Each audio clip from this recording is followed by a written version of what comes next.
It's been a couple days, but we're back on the season 2 grind. I was over at TwitchCon and I got to meet a lot of you, which was really, really cool. So if you said hi or I said hi to you, well, that was an amazing, amazing weekend. But we got some patch notes for 1.2.1, which we'll be releasing next week.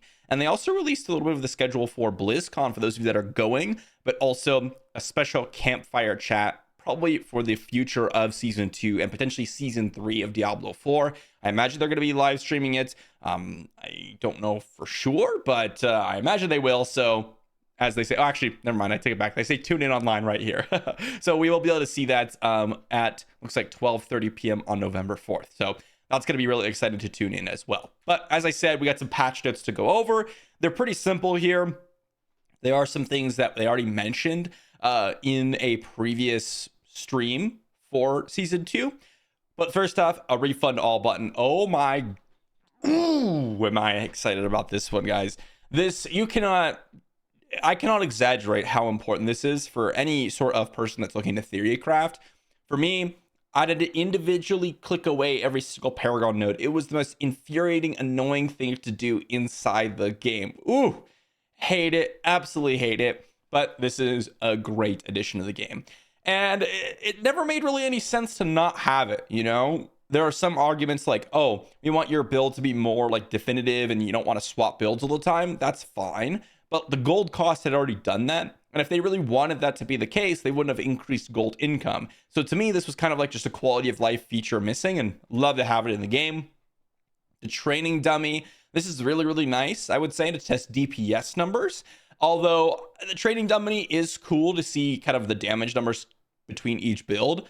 It doesn't really give you a good idea of how good each build is in certain scenarios, but it will be cool to see, like, we could do a DPS tier list now as soon as we get some builds kind of tested against the training dummy, which is pretty cool.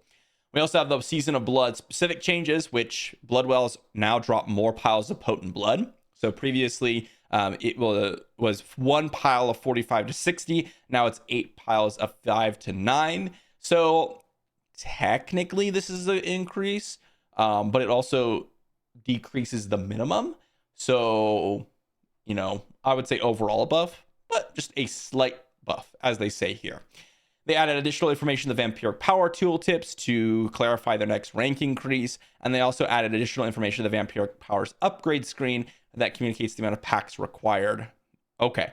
And lastly, the miscellaneous update. The search area has been reduced for all whispers that require the player to find and kill a specific monster. I actually really like this change. It can take you a little bit of time to actually find the specific corpse that you have to activate to kill that like one boss monster to get your whispers. So really do like this change, and I'm happy to see it, even though it's a very small one. Overall, you know, some really nice quality of life added. Not a big one, but it looks like this is going to come out October 31st. So new patch coming in the next few days. Let me know how all of you are experiencing season 2. Have you really enjoyed it? I haven't actually been able to play it a lot because I was at TwitchCon, as I said, and then also I had gotten back and I was trying to get back into the swing of things. So I haven't been able to play as much as I want to. And I actually really enjoyed season 2, as I said in that video about the Blood Harvest, which I really actually enjoyed playing in the early game. So overall, excited to jump back in, excited to really dive into some of the builds in the late game, and I'll have videos on that soon. So stay tuned for that. Let me know your experience about season 2 in the comment section down below. And once again, very, very excited to meet you if you are at TwitchCon. And of course, I'm excited to see all your comments once again. See you for the next video.